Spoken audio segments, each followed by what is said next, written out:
welcome to Stop Booking Around.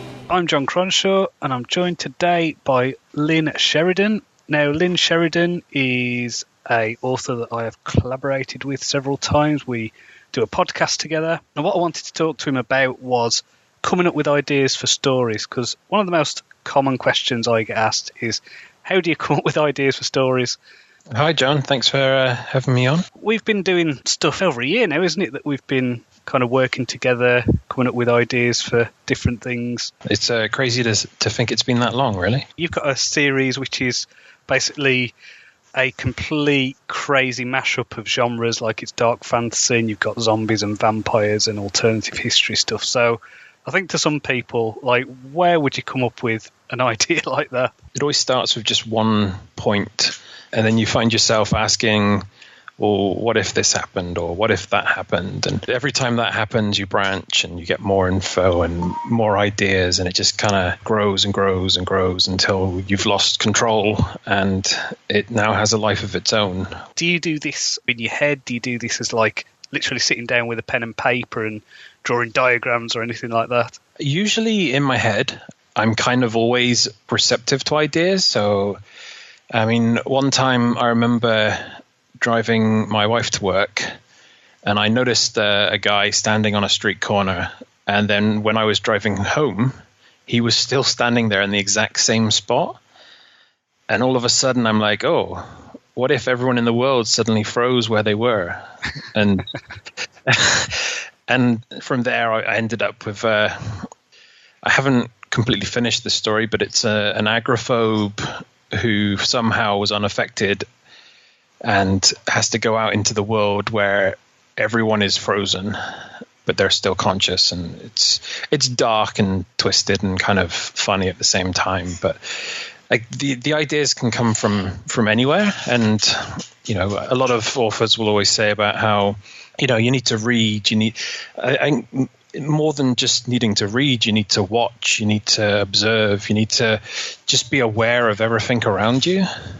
I watch a lot of movies and a lot of anime, and I think I'm always just picking up little ideas that I can expand on. Like I use Google Docs to keep a record of most of my ideas. So I've got hundreds of plans and partially formed stories and stuff that eventually I'd like to get to when the time is right. When you're doing your stories then, I mean, is there a point where you go, okay, this is an idea? Like, how do you get from you watching a guy who's standing on a corner to actually having a fully formed story? I mean, that to me is quite a big leap, isn't it? Getting from idea to story. I think that's the hard part. I think that's probably what people talk about when they go, where do you get your ideas? It's like, it's kind of not the ideas, is it? It's being able to mold that into something more. Yeah, like, I mean, in that example, the idea is that everyone in the world is frozen. From that, like, even if you sort of start to think about like Lester Dent's ethos on, you know, how can I make this worse? How can this get harder for the protagonist? So you've got this idea, and I was like, well, what kind of a person would be really bad in this situation? And I was like, well, maybe someone that can't go outside, is a bit anxious and doesn't like to talk to people anyway. So it's kind of almost their ideal situation, but at the same time, they don't know how to respond to it. I mean, was it the character then that kind of came from the idea? Was that the thing? Is it like, are you kind of doing this from the point of, okay, this is an idea, how can I link this to a character? How can I link it to their conflict and their vulnerability and all that? I think this instance, definitely. And I think that's the thing with the ideas as well, is like you start with one idea and you think this might be a story. And then a couple of weeks later, maybe you see something else and you're like, oh, well, that's a good story as well. But then the two together are an even better story. So you know, it just kind of builds on itself and grows as you observe more things. I have stopped writing ideas down, to be honest. I've got to such a point where I know that if an idea is good, then it'll stick in my head and it'll keep nagging at me, and then I'll have to go and write something. But I've just had so many ideas for stories over the years that it's just pointless now. I mean, I think what's interesting is you can have the thing of the ideas almost coming to you passively, which is all well and good, I suppose, if you're kind of wired that way, which I think me and you kind of are. But there are things you can do as well in order to feed that. I mean, one thing that I do every day is I read a short story, a poem, and an essay. And I think if you do that, then I can always, from that, brainstorm a story idea if I want, because, okay, maybe there'll be something in the story, a character, or there'll be a turn of phrase in a poem, and then the subject matter of an essay. You know, all these things can inspire it, but it's one of those things of you are what you consume. So I think you do need to be reading and be reading decent stuff or watching decent movies and watching them almost with purpose. Yeah, I mean, it's interesting you say about watching good stuff, but ironically, watching bad stuff can actually be really useful as well. Okay, yeah, this is true. Let's take The Guyver, for example. Yeah, okay. So on the Otaku on Writing podcast, which is a podcast we do with another author called Killian Carter, and we essentially brainstorm. They've all been science fiction stories, really, haven't they? But kind of speculative stories. Yeah. We'll watch an anime movie or a TV show and then dissect it, see what we can learn as storytellers, and then see what we can come up with and then write the stories. So I think we've just launched, our 5th collection based on this. Yeah. So that's quite amazing, really. But yeah, the bad movie, which was The Guyver, it was a bad TV show, The Guyver, I think has inspired stories that I definitely enjoyed writing the most so far. Yeah. So yeah, I think that's interesting, actually. I take back it needs to be good. Watch bad stuff, and because you can see it's almost obvious what they're doing wrong, and then you can make it better. Yeah, they've obviously got to the point of being made into a TV show or a movie, so that something in there's got to be resonating. If you can work out what that is and do something useful with it. I mean, I watched one series recently where the hero has been somehow summoned back in time to almost like Norse mythology, but he's still got his smartphone and can access the internet. But he ends up becoming like a general for a clan, and he wins battle after battle by using access to like the art of war or ancient, all the sort of great military battles and wins. He's able to sort of research their tactics and put them into place in a time long before they existed. And this was an amazing idea, but the story itself was just flat and really badly done. Just from watching that, I'd say, let's look at some old battles and expand those into something really interesting. One thing I've found really good about the process of doing these Otaku podcasts is we are sitting down and watching these. I mean, to be honest, it seems like we've just been going over the stuff from our youth, the formative anime, kind of classic anime, and looking at those. But it's just been really interesting pulling at the threads of these ideas within the stories and just how different the stories are that we end up with. So when we did the Guyver series, which is, about a teenage boy who ends up getting alien body armor, we turned that into a bit of a gritty space marine adventure story involving really bizarre talking armor and stuff. So, we had the little nugget of an idea and then we took in a very much a different direction. One of the really interesting things with the Otaku on Writing podcast is that we're able to sort of bounce these ideas around between us. So, it's very rare that, the first couple of minutes of the show, we're like, okay, great, here's the idea. That's what we're doing. Always changes. Yeah. Yeah. Like we go off on tangents and we explore different ideas and different possibilities. And in the end, I think we kind of end up in, a really good place. I mean, like the Street Fighter 2 one, we were struggling for where to go until we came to the generation ship. Which has nothing to do with Street Fighter 2, the animated movie. But it just gave us like a plausible setting to make this a really, really interesting story and make the fights that much more significant and meaningful. I suppose this is the thing as well, is writing doesn't have to be a solitary pursuit. I found it so rewarding and just pulling things in so many different directions, actually having you and Killian kind of brainstorming and having this kind of excited conversation where we're just trying to kind of get the coolest thing we can from whatever it is we're looking at. And I think that is something maybe other authors could look at, is this idea of, okay, I have a collaborative partner. It doesn't have to be that you write together, but okay, maybe you sit and talk about story. I mean, I used to do this with Russ when I was coming up with ideas for the Wizard of the Wasteland book. I was really stuck on, I think it was, basically just after the midpoint of how to get my character from one point to the other. And, having just kind of bouncing ideas off someone was really helpful.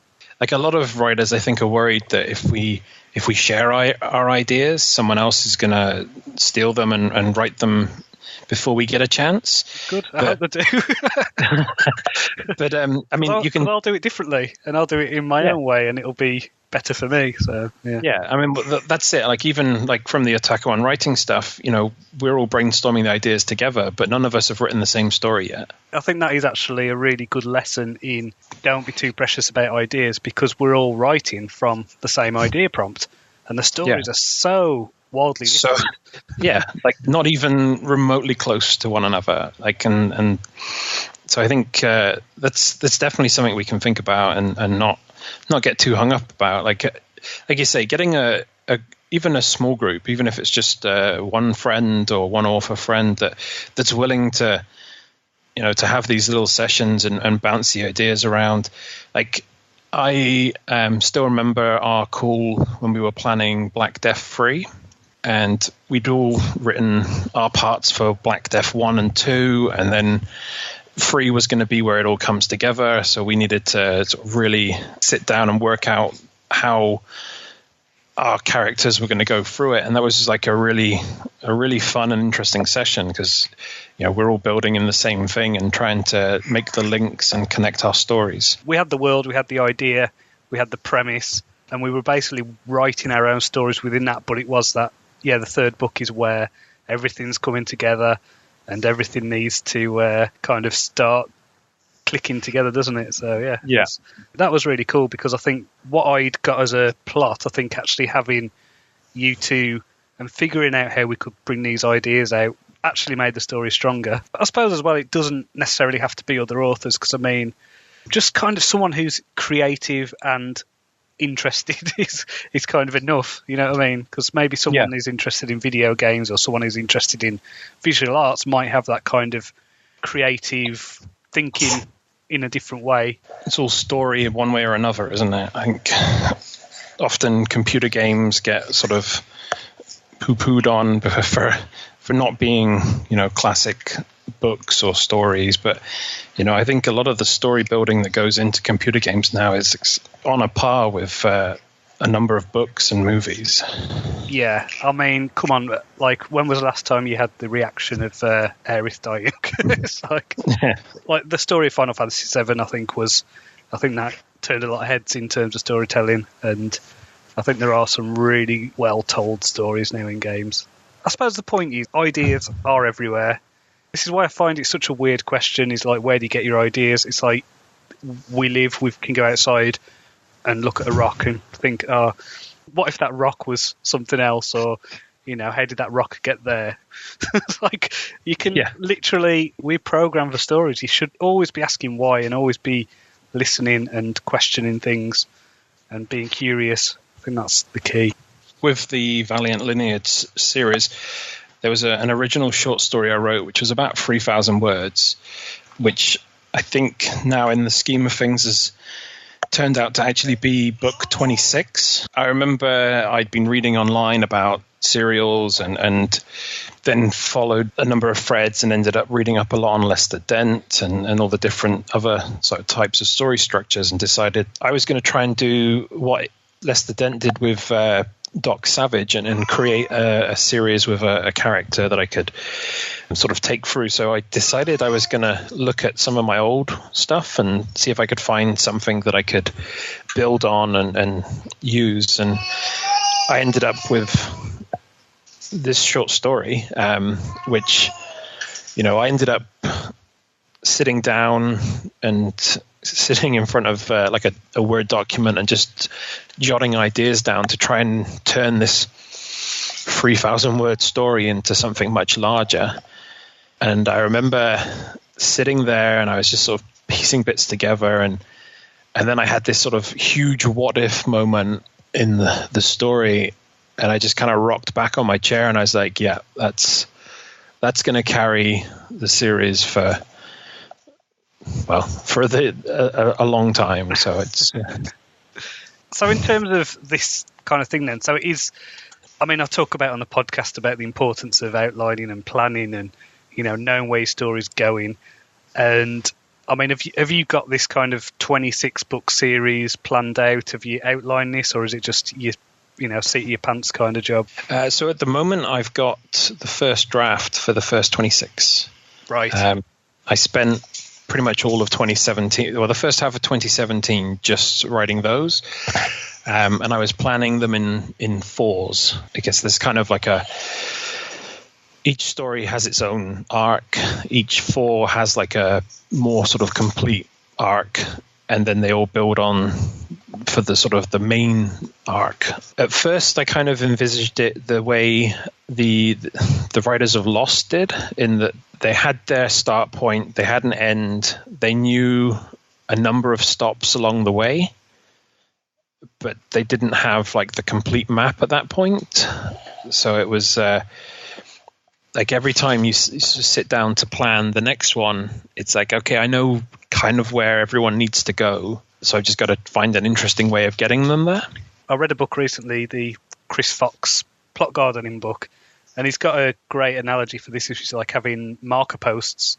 So it's like literally having beats along the way that you need to hit, that you're heading towards. And I think that's what I've got with my Ravenglass Chronicles serial, which is where I've got the series, I know where they're going to end, but the stuff in the middle, that's all still up. That's all still up in the air. I know pretty much when I sit down to write them what I'm going to do, because I plan them and I outline them. And each episode I use a tarot card to kind of inspire it. So again, that's another way you can use ideas. You can add some randomness. I mean, Philip K. Dick famously used, I think it was the I Ching with Man in the High Castle when he was writing that. So Luke Reinhardt did the dice for his book, The Dice Man, to plot that. Have you ever read that, by the way? I haven't, no. It's a really cool book, a really cool concept. It's about a guy who gives his life over to the dice. Well worth checking out. As a species, we're kind of hardwired to tell stories. It's been our way to explain the unexplainable for millennia. So, really we should all have it in us to make stuff up and ask questions. To give you an impression of, coming up with ideas for stories, do check out the Otaku on Writing podcast, and then check out the stories that go with it. It's a really good way to kind of see, as a practical exercise, how we're getting from an idea, how we're developing it, and then how we're turning it into our own individual stories based on the idea. Because, ideas, they're cheap. Anyone can have an idea about anything. It can have ideas endlessly. It's the sitting down and turning them into a story that resonates. That's the challenge. And that's why things like knowing about story structure, understanding character arcs and things like that, that's where you're kind of getting into the real nitty-gritty stuff with this kind of thing. Yeah, well, that's, isn't it? The idea is not a story. The idea is a background or just an element that we put our characters through. Where's the best place to find you online, Lynn? Best place is my website, which is lynnsheridan.com. From there, you can get to my Twitter account, and I generally try and keep everything linked up. So if you're on there, you can find me everywhere else. And if you're going to read anything, I'd start with book 1, The Damsel in Distress, from my Valiant Lineage series. They're novella-length serials, but each one is a complete story, just building on the overall story as it works through. Very much like a TV series would. Yeah, and it's really good, so do check that out. So remember, you can follow me on Twitter. It's at Jon Cronshaw, and you should check out the Stop Booking Around book. So until next time, cheerio.